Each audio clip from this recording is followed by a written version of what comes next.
रजनी ने न सिर्फ अनुपमा को इंसाफ दिलाया बल्कि बदले में उससे एक ऐसा वादा भी ले लिया जो आगे चलकर पूरी कहानी को हिलाकर रख देगा। जी हाँ दोस्तों, स्टार प्लस के सबसे पॉपुलर टीवी शो अनुपमा के अपकमिंग ट्रैक में ऐसा ट्विस्ट आने वाला है जिसकी किसी ने कल्पना भी नहीं की होगी।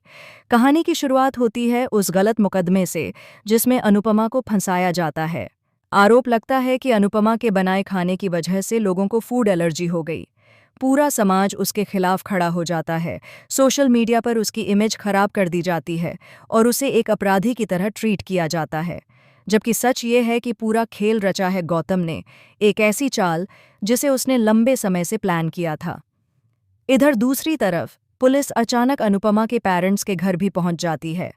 रसोई से लेकर स्टोर रूम तक की तलाशी ली जाती है और ऐसा दिखाया जाता है जैसे अनुपमा के परिवार ने ही नकली मसाले और डुप्लीकेट प्रोडक्ट्स बेचने का काम किया हो। इस षड्यंत्र में कहीं न कहीं राही भी शामिल होती है, लेकिन वह अंदर से पूरी तरह डरी हुई है क्योंकि उसे पता है यह सब बहुत बड़ा फ्रॉड है। वह यह भी समझती है कि असल अपराधी कोई ऐसा है जिसकी पहुंच काफी ऊपर तक है। अब आते हैं असली ट्विस्ट से पहले की सबसे भावुक घटना पर, अनुपमा को बचाने के लिए उसकी बचपन की सहेली रजनी का एंट्री लेना। रजनी राजनीति में ऊंचे पद पर है, उसका नाम और असर दोनों भारी हैं। वह सीधे पुलिस स्टेशन जाकर अपना प्रभाव दिखाती है और अनुपमा को तुरंत रिहा करवा लेती है। अनुपमा यह सब देखकर टूट जाती है, उसकी आंखों से आंसू रुक नहीं रहे। वह रजनी के सामने हाथ जोड़कर कहती है, तुमने आज मेरा जीवन बचा लिया, मैं तुम्हारे इस एहसान को कभी नहीं भूलूंगी। जब भी तुम मुझे बुलाओगी मैं दौड़ी चली आऊंगी। और यही बात आगे चलकर अनुपमा को भारी पड़ने वाली है। रजनी मुस्कुराते हुए लेकिन एक रहस्यमयी अंदाज में कहती है, मुझे बहुत जल्द तुम्हारी ज़रूरत पड़ेगी और उस समय तुम मना नहीं कर सकोगी क्योंकि तुमने मुझसे वादा किया है। यहीं से कहानी में आता है मेगा ट्विस्ट। कुछ दिनों बाद रजनी मध्यरात्रि में अनुपमा को फ़ोन करती है।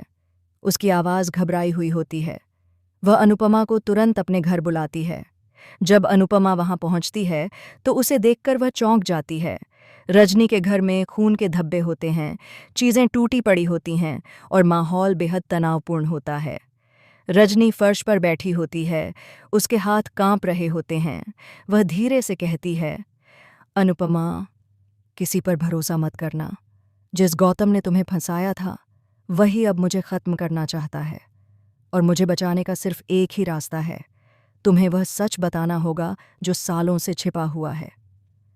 रजनी आगे कहती हैं कि यह पूरा मामला सिर्फ फूड एलर्जी या फेक प्रोडक्ट्स का नहीं है, बल्कि एक अंडरग्राउंड पॉलिटिकल नेटवर्क का है जिसमें कई बड़े नाम शामिल हैं और अनुपमा अनजाने में इस सारी साजिश की सबसे महत्वपूर्ण चाबी बन चुकी है। अचानक रजनी अनुपमा के हाथ पकड़कर कहती है, तुमने वादा किया था कि तुम मना नहीं करोगी। मुझे चाहिए कि तुम मेरे लिए एक ऐसा काम करो जिससे मेरी जान बच सकती है, लेकिन यह काम तुम्हारी जिंदगी भी बदल देगा। अब असली सवाल यह है कि रजनी अनुपमा से आखिर चाहती क्या है। क्या रजनी चाहती है कि अनुपमा किसी बड़े अपराधी का पर्दाफाश करे? क्या वह चाहती है कि अनुपमा खुद को खतरे में डालकर उसके खिलाफ सबूत बाहर लाए? या फिर रजनी ही वह चेहरा है जो असल में सबकी दुश्मन है और अनुपमा सिर्फ उसकी अगली चाल का मोहरा? आने वाला ट्रैक इतना धमाकेदार होने वाला है कि दर्शक अपनी सीट से उठ नहीं पाएंगे। आप लोग क्या सोचते हैं, रजनी असल में हीरो है या कोई बड़ा विलन? क्या अनुपमा एक नए खतरे में फंसने वाली है? कमेंट में ज़रूर बताएं। और ऐसे ही शॉकिंग ट्विस्ट और लेटेस्ट अपडेट्स के लिए चैनल को सब्सक्राइब करना बिल्कुल न भूलें।